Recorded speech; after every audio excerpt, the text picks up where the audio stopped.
Guy, good morning and welcome to the program. Oh, thank you very much for having me. It's my pleasure to be here. All right, which movie should win Best Picture? Which movie should win, as in deserves to win? Yes.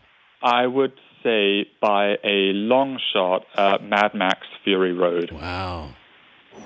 What chance does it have?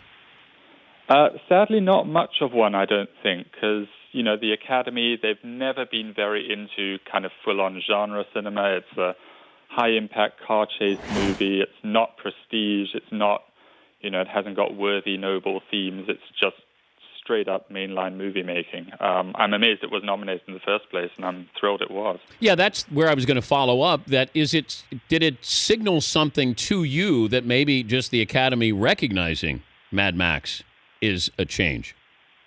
I think it does signal that there's a younger generation of voters gradually coming up through the cracks. I mean, I think we're still seeing a lot of conservatism in the voting as well, as we saw this year with the whole Oscar So White scandal. But I think the younger voices are starting to make themselves heard. What is the criteria for being on the Academy? Well, I mean, it varies, I think, through the different branches. But basically, you have to be an established, respected professional in your field, and you have to be invited by your peers to join. What is the age demographic?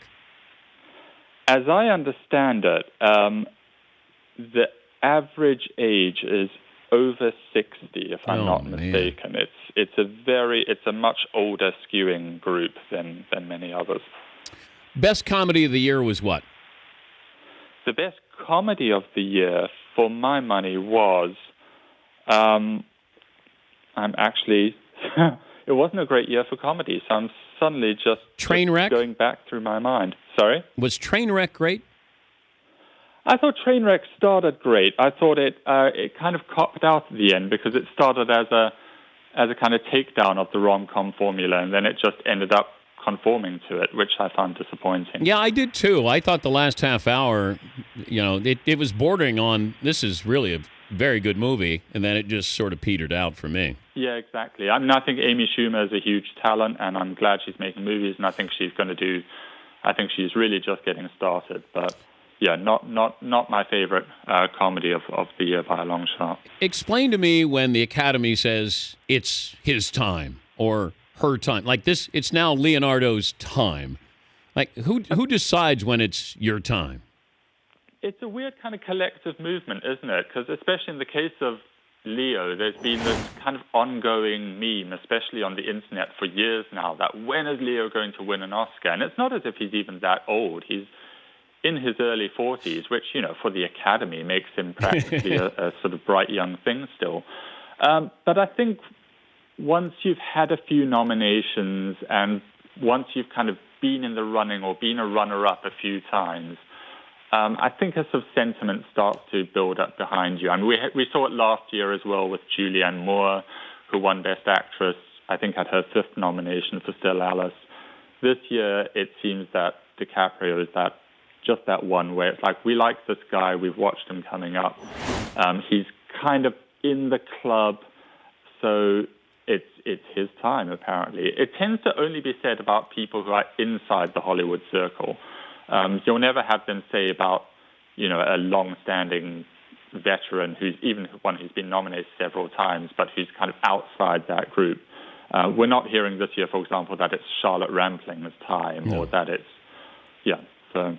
He's Guy Lodge from Variety, their film critic. He joins us, Dan Patrick Show. Expectations from Chris Rock. He's in a tricky position, isn't he? Because, I mean, obviously, on the one hand, he can absolutely let loose with, that all-white acting slate. They've kind of handed it to him on a plate for him to tear them apart, basically. But at the same time, he has to play the game. I mean, he's been invited to them. He's at their show. He has to kind of pitch the balance between making fun of them without overly antagonizing them, and at a time when everyone's comments are policed so carefully on social media and what you say can land you in such a firestorm of trouble, he really has to play it very carefully. I'm fascinated to see what he does.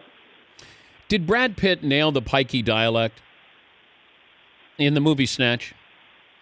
It was a good try, I think. I've definitely heard worse. I would give him a B plus, maybe. All right. But the story goes that it was like the night before, and he gets together with Guy Ritchie, and he says, you know what, I want to have an accent. And he goes with that accent the day before they start shooting. Did you hear that? I have heard something like that, and I think that's kind of how Brad Pitt tends to roll, doesn't he? He does what he wants, and he, his filmmakers just have to work around that. But it's a fun performance. All right, Guy, I have a problem here. A big problem. I think there's ageism in the Academy. Yeah. You can't come away from the first hour of Room and tell me that Jacob Tremblay does not deserve to get nominated for an Academy Award. I totally agree with you, especially I think he is better than at least half the nominees for Best Actor this year.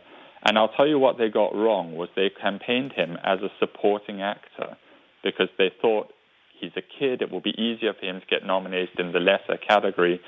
And they actually, I think, campaigned him in the more competitive category this year. And so they did him wrong.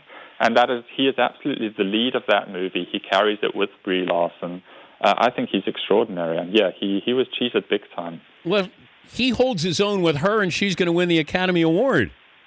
Absolutely. It doesn't seem fair. And to Brie Larson's credit, I mean, she has been championing him all along the circuit. Every single acceptance speech she's given so far, she says that she owes like half of it to Jacob Tremblay. They've been inseparable there. They're absolutely a team. Any award one of them gets, the other should as well, I think. One of my Danettes, McLovin, would like to bring up something that's bothered him about the Steve Jobs movie. McLovin, your question for Guy. Okay, Steve Jobs, Michael Fassbender nominated for actor, Kate Winslet, I believe, nominated.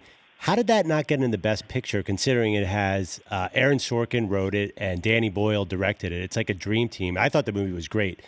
How could it get actor and not movie? Yeah, you would think. I mean, and it entered the season, like when it was released back in the fall, there was so much hype behind it. People thought this was going to be one of the big players. And then the box office just hit it like a ton of bricks because the public did not go and see it at all. I think it ended up making less than $10 million. Don't quote me on that figure because I haven't got it right in front of me, but it was one of the big commercial disappointments of the last season. And I think because of that, it kind of got punished, which is unfair. It shouldn't be about commerce. It should be about art. And so it ended up just getting those 2 acting nominations. But maybe they should have sold iPhones at the theater in conjunction with the movie and maybe have an iPhone release. Maybe that would have helped them at the box office. Probably. I mean, I think, they should have sort of worked out some kind of co-production deal with Apple, but maybe that's the future for us. But there are a lot of movies that win or get nominated that aren't big box office successes. Why was that held against Jobs? I think because it was made by kind of Hollywood A-listers, Aaron Sorkin and Danny Boyle. So I think for them the bar is set a bit higher. That's my take on it anyway. It's really one of the great sort of puzzles of the season how that just slipped away. Guy, are you going to be at the Academy Awards? Sadly not. I will be watching it from the Academy's London viewing party. Oh, okay. Actually, nice. Which promises to be pretty swanky. It'll be late night, won't it? It will. I mean, the ceremony here only begins at like 1 a.m., so we party all night and then have breakfast and go to sleep. Well, thank you for joining us, Guy, and have a good weekend. My great pleasure. Thank you very much. All right, that's Guy Lodge. We've got our movie critic. We got a guy with an accent. That's gold. I'm telling you, that's gold. He works for Variety, their chief UK film critic.